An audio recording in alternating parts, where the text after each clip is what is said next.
മലയാള സിനിമയിൽ ഏറ്റവും അധികം ആരാധകരുള്ള താരജോഡിയാണ് മോഹൻലാലും മീനയും. ഇവർ ഇരുവരും ഒന്നിച്ച എല്ലാ സിനിമകളും മികച്ച വിജയം കൈവരിച്ചതുകൊണ്ട് തന്നെ ഇരുവരും ഭാഗ്യജോഡികളായും അറിയപ്പെടുന്നു. ഇവരുടെ കൂട്ടുകെട്ടിൽ അവസാനമായി ഇറങ്ങിയ ദൃശ്യം 2 സൂപ്പർ ഹിറ്റായിരുന്നു. ഇപ്പോഴത്തെ ഛോട്ടാ മുംബൈക്ക് ശേഷം വീണ്ടും ഒരു മോഹൻലാൽ ചിത്രം റിലീസിന് ഒരുങ്ങുകയാണ്. ഉദയനാണ് താരം റിലീസ് ചെയ്യുന്നതിന് സന്തോഷം പങ്കിട്ട് നടി മീനയും രംഗത്ത് എത്തിയിരിക്കുകയാണ്. ഇപ്പോൾ ക്യാമറകൾ റോളിംഗ് നിർത്തിയതിനു ശേഷവും ചില കഥകൾ നിങ്ങളോടൊപ്പം ഉണ്ടാകും. അതിലൊന്നാണ് ഉദയനാണ് താരം. എൻ്റെ ഹൃദയത്തോട് ചേർന്ന് നിൽക്കുന്ന സിനിമ ഈ ജൂൺ 20 വീണ്ടും നിങ്ങളിലേക്ക് വരുന്നു. മോഹൻലാൽ, ശ്രീനിവാസൻ, മുകേഷ്, ജഗതി, ശ്രീകുമാർ എന്നിവരോടൊപ്പം റോഷൻ ആൻഡ്രൂസ് സംവിധാനം ചെയ്ത ചിത്രം എന്നാണ് മീന ഈ ചിത്രത്തെക്കുറിച്ച് കുറിച്ചത്. മീന മുമ്പൊരിക്കൽ മോഹൻലാലിനെ കുറിച്ച് പറഞ്ഞത് ഇങ്ങനെയാണ്: ഒരുപാട് നന്ദിയുണ്ട് ലാലേട്ട, അങ്ങയുടെ ഈ വാക്കുകൾക്ക്.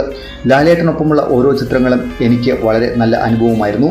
25 വർഷമായി നമ്മൾ ഒരുമിച്ച് അഭിനയിക്കാൻ തുടങ്ങിയിട്ട് ഒരുപാട് നല്ല നിമിഷങ്ങൾ ജീവിതത്തിൽ ഉണ്ടായി. 10 സിനിമകളിൽ അങ്ങയെപ്പോലുള്ള ഒരു പ്രതിഭയുടെ ഒപ്പം ജോലി ചെയ്യാൻ സാധിച്ചതിൽ ഒരുപാട് സന്തോഷമെന്നും മീന പറയുന്നു. 41 വർഷങ്ങൾക്ക് മുമ്പ് 1984 റിലീസ് ചെയ്ത മനസ്സറിയാതെ എന്ന ചിത്രത്തിലാണ് ആദ്യമായി മീന മോഹൻലാലിനൊപ്പം അഭിനയിച്ചത്. ബാലതാരമായിട്ടാണ് മീന ചിത്രത്തിൽ എത്തിയത്. സോമൻ അമ്പാട്ട് സംവിധാനം ചെയ്ത ചിത്രത്തിൽ സറീന വഹാബായിരുന്നു ലാലിന്റെ നായിക. പിന്നീട് വർഷങ്ങൾക്ക് ശേഷം പ്രിൻസ് എന്ന സിനിമയുടെ പരാജയത്തിൽ മോഹൻലാൽ ദുഃഖിച്ചിരിക്കുമ്പോഴാണ് IV ശശി സംവിധാനം ചെയ്ത വർണ്ണപ്പകട്ട് എന്ന ചിത്രത്തിൽ മീന നായികയായി എത്തുന്നത്. ആ ചിത്രം ലാലിനെ കരകയറ്റി. മീന മോഹൻലാൽ കൂട്ടുകെട്ട് മലയാളത്തിൽ ഹിറ്റാവുകയും ചെയ്തു. ആ സിനിമയുടെ വിജയത്തിന് ശേഷം 1999 ഭദ്രൻ സംവിധാനം ചെയ്ത ഒളിമ്പ്യൻ അന്തോണി ആദമാണ് ഇരുവരും ഒരുമിച്ച മറ്റൊരു ചിത്രം. ഈ ചിത്രം പക്ഷേ പ്രതീക്ഷിച്ചത്ര വിജയം നേടിയില്ല എങ്കിലും മോഹൻലാൽ മീന കൂട്ടുകെട്ടിന് ഒരു ഭംഗവും വന്നില്ല.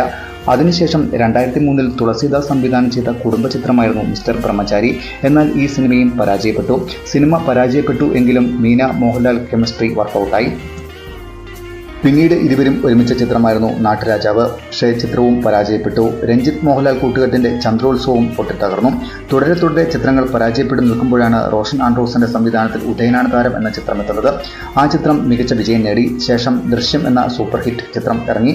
ദൃശ്യത്തിന്റെ ഗംഭീര വിജയത്തിന് ശേഷം മുന്തിരിവള്ളികൾ തളിർക്കുമ്പോൾ, ബ്രോഡാഡി, ദൃശ്യം 2 ഈ ജോഡികളുടെ വിജയം ഒന്നുകൂടി ഉറപ്പിക്കുകയായിരുന്നു.